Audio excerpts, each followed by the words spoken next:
বাংলাদেশ জাতীয়তাবাদী শ্রমিক দল ১ নং মাইজপাড়া ইউনিয়ন শাখার পক্ষ থেকে নির্বাচনী ও ধানের শীষের পক্ষে একটি মিছিল এখন করব। আমাদের দলের চেয়ারম্যান জনাব তারেক রহমান যার হাতে ধানের শীষ প্রতীক তুলে দিয়েছে তার পক্ষে আমরা একটা মিছিল দেবো মাইজপাড়ার বাজারে।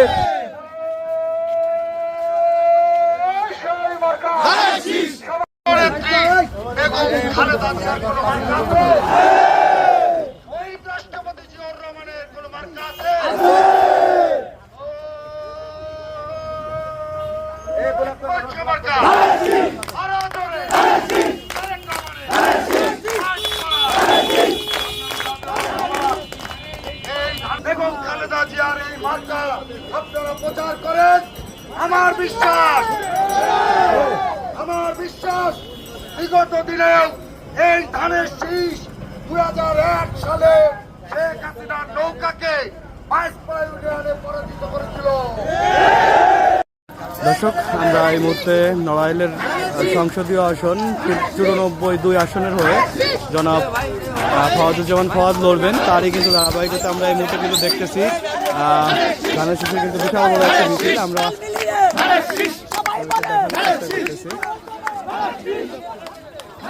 তো তারা কিন্তু সংগঠনবদ্ধ নাই, যে কারণের জন্য কিন্তু মিছিলটি ভেঙে যাচ্ছে।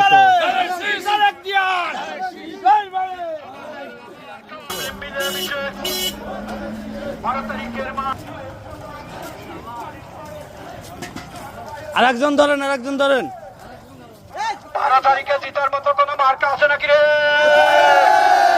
গণতন্ত্রের পক্ষের কোন মার্কা আছে নাকি রে? শহীদ জিয়ার কোন মার্কা আছে নাকি রে? কোন সে মার্কা? সবাই বলে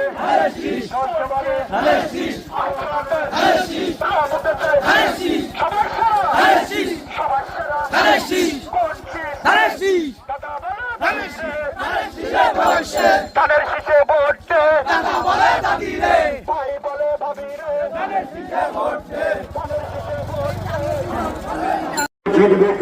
ধানের শীষ মার্কার ভোটার যারা এলাকার মুরব্বীদের দোয়া আশীর্বাদ নিয়ে ফরহাদ ভাই গেছে নির্বাচনে। ফরহাদ ভাইয়ের মার্কা ধানের শীষ মার্কা। মনে রাখবেন, এই নির্বাচন অত্যন্ত জরুরি ও গুরুত্বপূর্ণ নির্বাচন। এই নির্বাচন নড়াইল লোহাগড়ার ব্যাপক উন্নয়নের নির্বাচন। এই নির্বাচন সম্পর্কে আপনাকে